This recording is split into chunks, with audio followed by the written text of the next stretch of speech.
తర్వాత ఇలా పిచ్చిగా ప్రవర్తిస్తుంది. అసలు తనేం చెప్పాలనుకుంటుందో నాకేం తెలియట్లేదు సూర్య.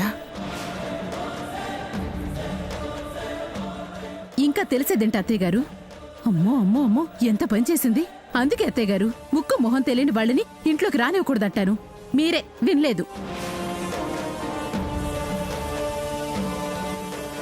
మరే ఇచ్చేవాడికి పత్రం ఎందుకు, చచ్చేవాడికి మందెందుకు అన్నట్టు ఈ వయసులో నీకు పెళ్ళెందుకు అని తిట్టి పంపిస్తే పోయేదత్తయ్యా. అవును గ్రాండ్మా, మీరు లోపలికి రానివ్వబట్టే మిమ్మల్ని చంపేసి డబ్బు నగులు తీసుకెళ్లిపోదాం అనుకుంది.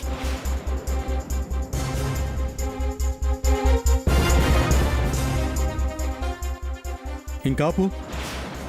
ఛాన్స్ దొరికితే లీడ్ తీసుకోవాలనుకోకు. ప్రతిదానికి నీ బుద్ధులతో ముడిపెట్టకు. ఇప్పుడు నేనంత తప్పుగా ఏమన్నానని సూర్య నన్ను తిడుతున్నా? కళ్ళ ముందు కనిపిస్తున్న దానికేగా మాట్లాడుతున్నాను. అసలు ఆవిడ ఎందుకు వచ్చారో, ఏం చెప్పాలని వచ్చారో తెలియకుండా నిందలు వేయడం తప్పు. అది కాదు. నువ్వు మాట్లాడుకో. ఏమండి, మీరు చెప్పండి, నేను అర్థం చేసుకుంటాను. ఎందుకు వచ్చారు? నేను చెప్తాను.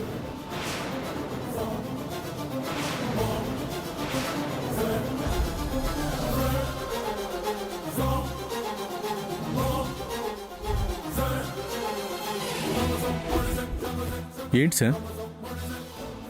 చిన్నమ్మకి ఆకలిస్తుందని నా దగ్గరకు వచ్చారు. ఫ్రూట్స్ అంటే ఇచ్చాను. ఫ్రూట్స్ కట్ చేసుకోవడానికి చాక్ కావాలి అన్నారు. కిచెన్లో ఉండి తీసుకోండి అన్నాను.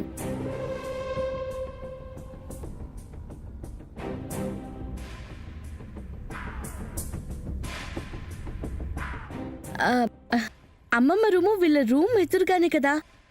కత్తి కనిపించుంటుంది, వచ్చుంటారు. ఆ కత్తి తీసుకుంటానని అమ్మమ్మకి చెప్తున్నట్టున్నారు. అంతే కదా చిన్నమ్మమ్మ? ఓ అదే, దానికెందుకు ఇదంతా చేయడం? కొత్త కదా, చెప్పకుండా తీసుకెళ్తే ఏమనుకుంటారు అని. మేము అలా అనుకునే మనుషులం కాదు రాదమ్మా. ఇలా అర్థం కాకుండా చేస్తేనే వేరే విధంగా అనుకుంటాం. సరే, ఇక వెళ్ళు. పద చిన్నమ్మమ్మ, రా.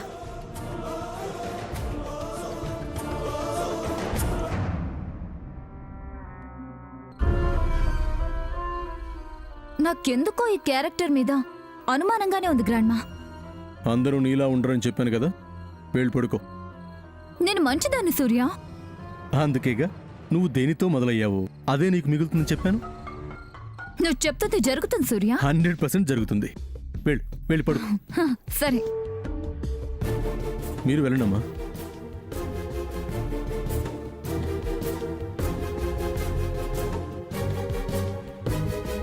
పడుకోనేనమ్మా.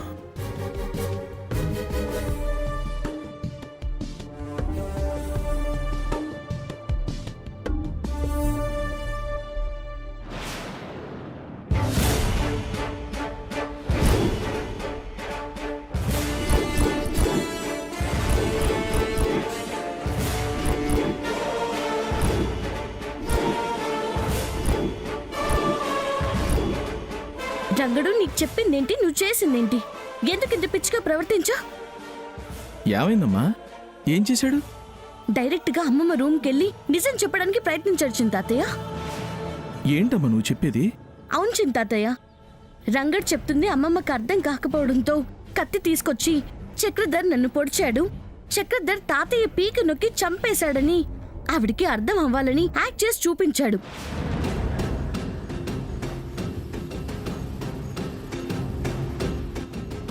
అమ్మమ్మకి రంగడు చెప్పింది అర్థం కాక తనని చంపడానికి వచ్చాడేమో అనుకుని కేకులు వేసింది. అంత పని చేశాడా? వెళ్ళి చూస్తే ఇంకా యాక్ట్ చేస్తూనే ఉన్నాడు. అందరూ రంగన్ని మిస్అండర్స్టాండ్ చేసుకుంటుంటే నేనేదో సర్ది చెప్పి తీసుకొచ్చాను. ఎందుకు రంగడు తొందరపడ్డావు? నువ్వు తొందరపడినందుకు రిజల్ట్ చూసావు కదా. నేను సమయానికి రాకపోయి ఉంటే మన ప్లాన్ అంతా వేస్ట్ అయి ఉండేది. నువ్వు కష్టపడొచ్చిన దానికి యూజ్ ఉండేది కాదు. రంగడు, మాకు మాత్రం తొందరగా అమ్మమ్మకి నిజం తెలియాలని ఉండదా? మనం చెప్తే ఎవరు నమ్మరు. అర్థం చేసుకో రంగడు. కొంచెం ఓపిక పట్టు, అంతా మనమనుకున్నట్టుగానే జరుగుతుంది. ఏంటి, సరేనా? ఇక నుంచి మాకు చెప్పకుండా ఎక్కడికి వెళ్ళకు, ఏమీ చేయకు. మన టార్గెట్ సామాన్య. సామాన్య ద్వారానే అందరికీ నిజం తెలియాలి. Okay, good. నేనేం చెప్తే అది చేయి చాలు. అమ్మ శ్యామ్, వచ్చిన సమస్య నుంచి గట్టెక్కాము సరే, తెల్లవారితే వచ్చే సమస్యను ఎలా ఎదుర్కోవడం? ఏంటి చింతాతయ్య, దేని గురించి మీరు మాట్లాడుతున్నారు? ఇంకా దేని గురించి అంటావేంటమ్మా? రాధమ్మ ఈరోజు మౌనవ్రతం అని చెప్పి తప్పించుకున్నాం కదా, రేపు మాట్లాడాలి కదా. ఏం చెప్పి తప్పించుకుంటావు? ఏదో ఒకటి చేద్దాంలే చింతాతయ్య. ప్రాబ్లం ఉన్న చోటే సొల్యూషన్ ఉంటుంది. మీరు ప్రశాంతంగా పడుకోండి. ఆ? ఏంటి ప్రశాంతంగా పడుకునేది? సమస్యల్ని చూసి చూసి నీకు ఏదీ పెద్దగా కనిపించట్లేదు. నాకింకా అలవాటు కాలేదమ్మా. ఎలా ప్రశాంతంగా పడుకోగలను? తెల్లారితే ఏం జరుగుతుందో ఏంటో.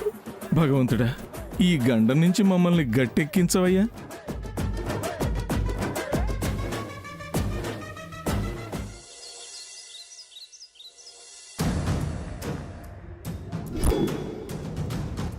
సూర్య పెళ్లి దగ్గర పడుతుంది కాబట్టి ఈ 7 దీపావళిని ఎప్పుడూ చేసుకున్నంత గ్రాండ్గా చేసుకోవాలి. నీకు మనం దీపావళిని చేసుకోవడం ఇష్టం లేదా, లేక సామాన్యుని పెళ్లి చేసుకోవడం అస్సలు ఇష్టం లేదా?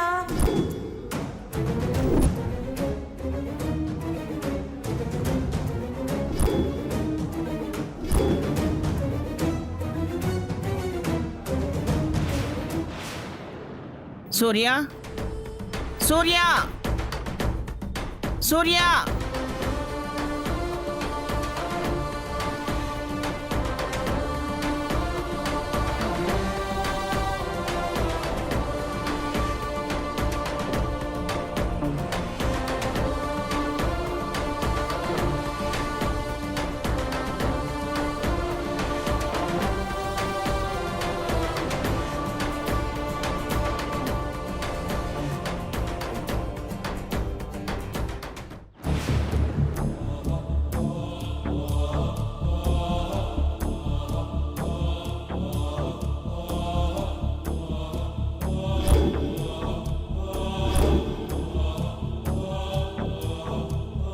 చెప్పు నాన్నమ్మా.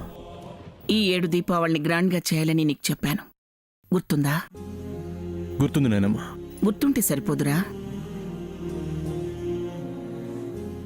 అందరితో కలిసి సంతోషంగా పండగ చేయాలని అనుకోవాలి.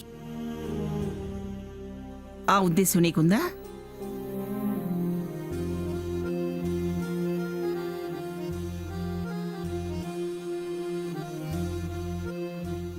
ఉంది నాయనమ్మా. ఉన్నట్టుండి నిన్న నువ్వు కనిపించిన తీరు నాకు అలా అనిపించలేదు.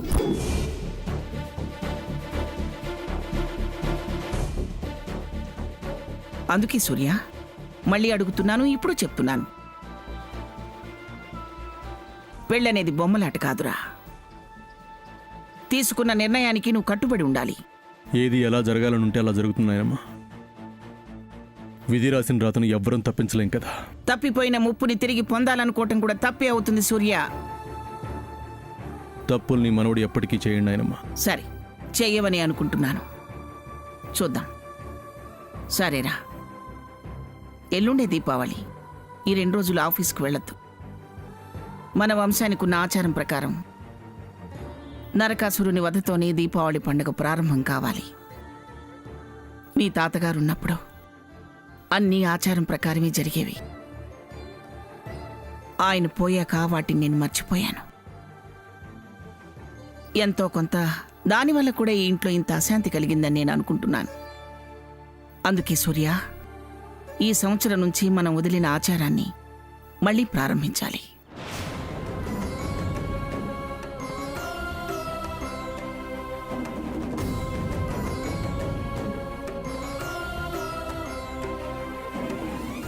అలాగే నాయనమ్మా. మన ఆచారానికి ఇంకో పద్ధతి కూడా ఉంది. నరకాసురుణ్ణి వధించే వ్యక్తి ఈ ఇంటి వారసుడి భార్య అయి ఉండాలి.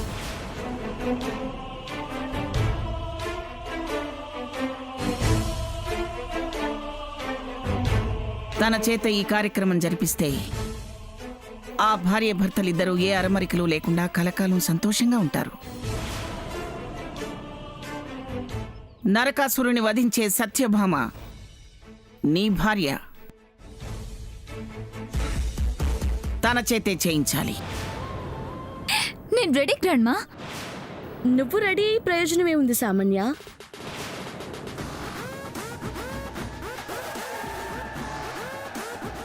అమ్మమ్మ చెప్పింది సరిగా వినలేదా? ఈ ఇంటి వారసుడి భార్య నరకాసుడిని వధించాలి అన్నారు. అంటే ఆ హక్కు నీకు కాదు, నాకు.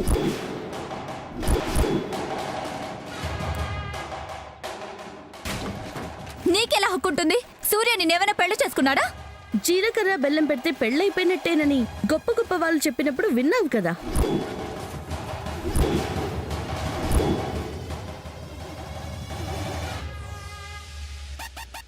ఏంటి, అక్కర్లేదనుకున్న సంబంధాన్ని తిరిగి కావాలనుకుంటున్నావా? జరిగిపోయిన వాటిని తిరిగి తవ్వుతున్నా. విన్నారు కదా గ్రాండ్మా, దీని నాటకాలు. నోటు రాసి మీకు మాటిచ్చి సందు దొరికింది కదా అని మళ్ళీ డ్రామాలు ఆడడానికి సిద్ధమైంది. చూస్తున్నాను. ఏం సమంత, నువ్వేం చేసినా మాటలతో సరిపెట్టుకుని ఊరుకుంటున్నానా? నాకిచ్చిన మాటనే నా ఎదుటే తప్పాలని చూస్తావా? అలా ఏం కాదమ్మమ్మా. మాట్లాడకు. నా మనవడితో ఏ సంబంధం లేదని చెప్పేశావు. అలాగే ఉండు. లేని భార్య హోదా ఉందని చెప్పి మళ్ళీ కలవాలని ప్రయత్నించకో. నరకాసురుని వధించేది సామాన్యే.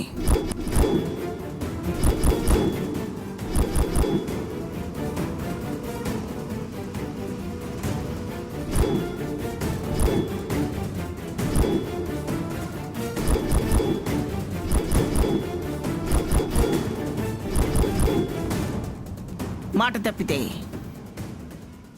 నేనన్నదే నిజం అవుతుంది. గుర్తుపెట్టుకో.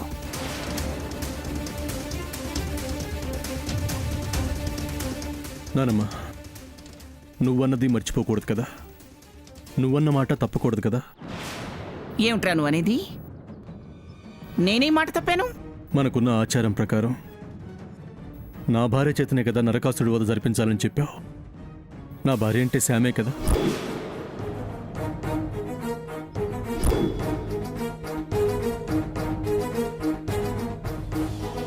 మా పెళ్ళవకుండా సామాన్య నాకు భార్య ఎలా అవుతుంది? పద్ధతిగా ఆచారం ప్రకారమే జరిపించాలనుకుంటే ఎంత కాదనుకున్నా శ్యామేగా చెయ్యాలి. అలా చేస్తేనే కదా ఆచారానికి మనం విలువనిచ్చిన వాళ్ళం అవుతాం.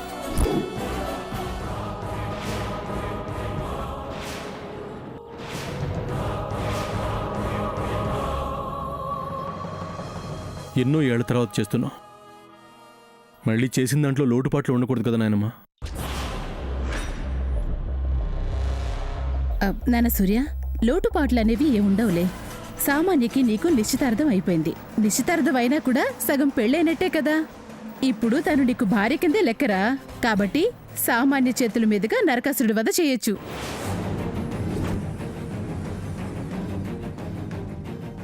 నిశ్చితార్థం కన్నా జీలకర్ర బెల్లం ఎక్కువే చెల్లి. నువ్వు మాట్లాడకక్కా. ఈ విషయంలో కల్పించుకోకు. చేసేది లోపాలు చెప్తే కోపాలు అన్నట్టు నా మీద అరుస్తావే. ఇప్పుడు నేనేమన్నాను చెల్లి? ఏమనద్దక్క, నీకు దండం పెడతాను. దండాల దాకా ఎందుకులే చెల్లి, మాట్లాడంలే. అదిరా సంగతి. ఎవరు అవునన్నా కాదన్నా సామాన్య నీ భార్య. నీ భార్య సత్యభామ, అంతే.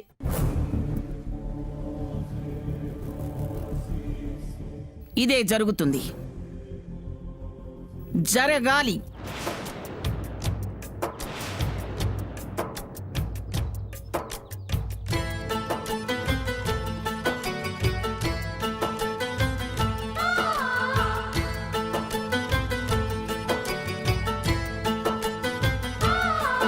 కనులే వెతికి వెలుగే చేరక గడిచే బతుకే కలగా మారగా కోవెలంటి గూడు నీది కాదు ఏనాడు ప్రతి నిమిషం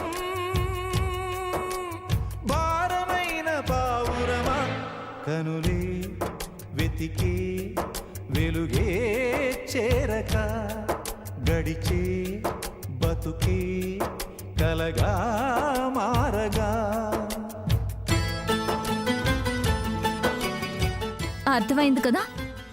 సూర్య భార్యని నేనే నరకాసుడిని వధించే సత్యభామని. కోవెలంటి గూడు నీది కాదు ఏనాడు ప్రతి నిమిషం. శామ్, ఎవరేమన్నా ఏం చేసినా నా భార్యవి నువ్వే. నీకు అండగా నేనుంటాను. ఆ రాక్షసుడి చావుతో మనకు పట్టిన పీడ వదలాలి. నరకాసురుణ్ణి వధించే సత్యభామవి నువ్వే కావాలి.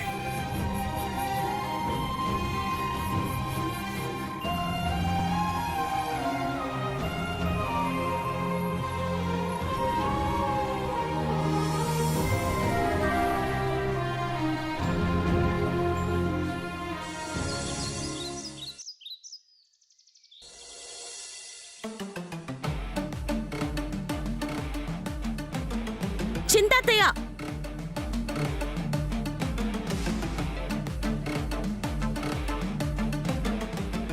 చింతాతయ్య, ఏంటమ్మా పిలిచావు?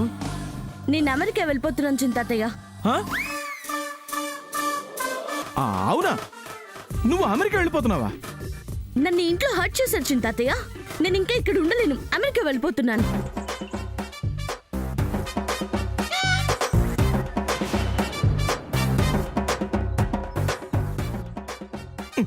కాసేపు ఉండమ్మా. ఎవరు నిన్ను హత్య చేశారు? ఏమని చేశారు? నన్ను నరకాసును వధ చేయొద్దని కఠినంగా మాట్లాడరు చింతాతయ్య.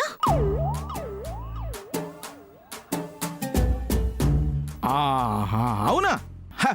అలా ఎందుకు మాట్లాడారమ్మా? ఏ మాట్లాడకూడదా చిన్న మావయ్య గారు? మాట్లాడకూడదా అంటే మరి ఈ ఇంటి ఓనర్ భారీగా సమంత కదా చేయాలి.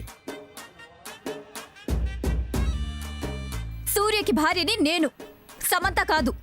కాబట్టే చేయకూడదు అంటున్నాను. అమ్మ సమంత, అంత మాట అన్నా కూడా నువ్వు ఇక్కడ ఉండాల్సిన అవసరం లేదు. కానీ నువ్వు వెళ్ళిపో చెప్తాను. వెళ్ళిపో. వెళ్ళిపోమనండి. ఎవరికేంటంట? ఇదిగో అమ్మా, ఈ మాట అన్న తర్వాత కూడా నువ్వు ఇక్కడ ఉంటాలో అర్థం లేదు. కానీ నువ్వు వెళ్ళిపో. ఇకపోతే ఆ పచ్చళ్ళు కారపళ్ళు వగైరాలు నేను వెళ్ళి ప్యాక్ చేసుకొస్తాను. నువ్వు ఇక్కడే ఉండు చెప్తాను. చింతాతయ్య, ఏంటమ్మా పిలిచావా? ఆవకాయ మాత్రం మర్చిపోవద్దు. సరేనమ్మా, అలాగే. చింతాతయ్య, ఏంటమ్మా మళ్ళీ పిలిచావా? ఇంకో విషయం, అసలు విషయాన్ని అందరూ మర్చిపోయినట్టున్నారు. గుర్తు చేయకపోతే మళ్ళీ చెప్పకుండా వెళ్ళిపోయింది అంటారు. అమ్మమ్మ, అసలు మాట అసలు ఆపవద్దు, మనకొద్దు. చెప్పేసి. విషయం ఏంటో చెప్పకుండా మాకెలా తెలుస్తుంది? ఇప్పుడు ఇప్పుడు గనక ఇక్కడి నుంచి గనక నేనుండకుండా గనక అమెరికా వెళ్ళిపోతే గనక దీపిక వస్తే గనక ఎవరికి ప్రాబ్లం గనక?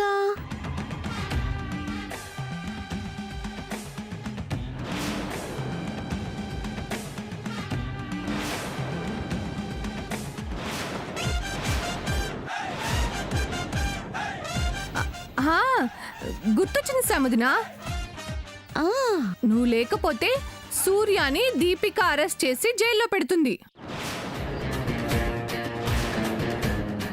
మరి అంతే కదా పద్మదున, నా తప్పు లేకుండా నేను చెప్పేశాను. నేను వెళ్ళడం మీకు ఎవరికి అబ్జెక్షన్ లేదు కాబట్టి నేను హ్యాపీగా అమెరికాకు వెళ్ళిపోతాను. వెళ్ళడానికి వీల్లేదు. అయితే సత్యభామ నేనేనా? అది మాత్రం కుదరదు. ఏంటమ్మా ఇది కుదరదు అంటున్నావు? ఏమైంది?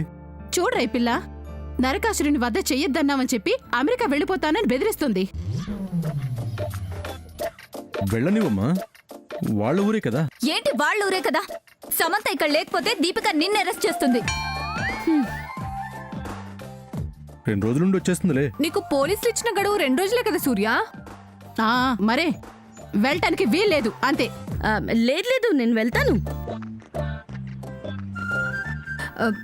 నువ్వు వెళ్ళావు అంటే పిన్ని బకెట్ తనిసినంత ఒట్టే.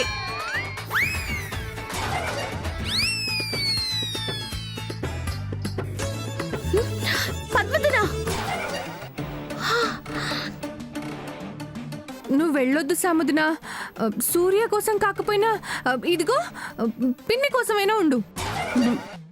ఛా! ఒట్టుతో నన్ను కట్టుపడేసావు పద్మదున. అయితే నువ్వు ఉంటున్నట్టే కదా. హ్మ్,